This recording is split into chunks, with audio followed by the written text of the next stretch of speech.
Welcome back. In this video, we are going to look at how web applications work. So, web applications do not need to be downloaded since they are accessed through a network. If you remember quite alright, we define a web application as a computer program that uses a web browser to perform tasks over the internet.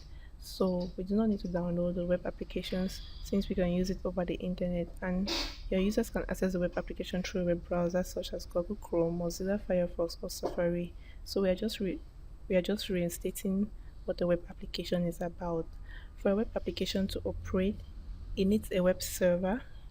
This web server actually manages the request sent by the client, and we also need an application server which performs the task requested. And you need a database. Database is an optional part which the application server sometimes uses a database to store information. So for a web application to operate, it needs a web server, application server, and a database. Web servers manage the requests that come from a client, while the application server completes the requested tasks. We just said that a database can be used to store any information needed. That's just what we've been talking about. That's how web application works. You don't need to download it, but let's look at it in details. So for a web application to operate, it actually goes through a web application flow, which looks like this. The user triggers a request to the web server over the internet through a web browser.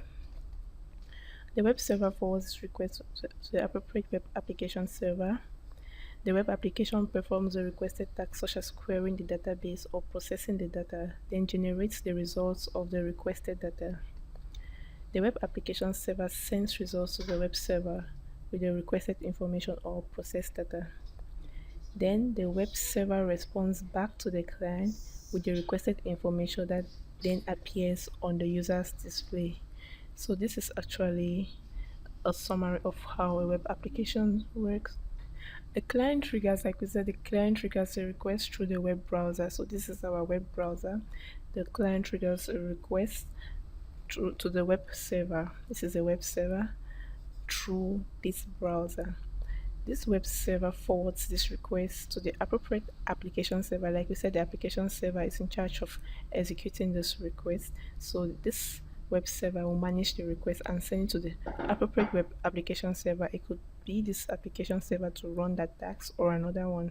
So it detects which application server and it sends it to the application server. This application server scans the page for the instruction, like what exactly do you want me to perform? And then the application server queries the database. The application server queries the database, and the database executes the query against the drivers. The database driver executes the query against the database. This database now sends the results to the application server, which inserts the data, then passes the pages back to the web server. The web server sends a finished page to the web browser, and there you have your result. Maybe I don't know what you were trying to operate. Maybe you asked to sign into a form. It will go through all of this, and then maybe to verify your login. Let's say the actual application you wanted was to log in. It goes through all of this, verifies your login information and everything, and then you're able to access the application you're trying to work on. That's basically how a web application works. And it may amuse you that we are talking about this from step 1 to 2, 3, step 4. It looks so long, but this happens in less than a second, a matter of milliseconds. It's that fast.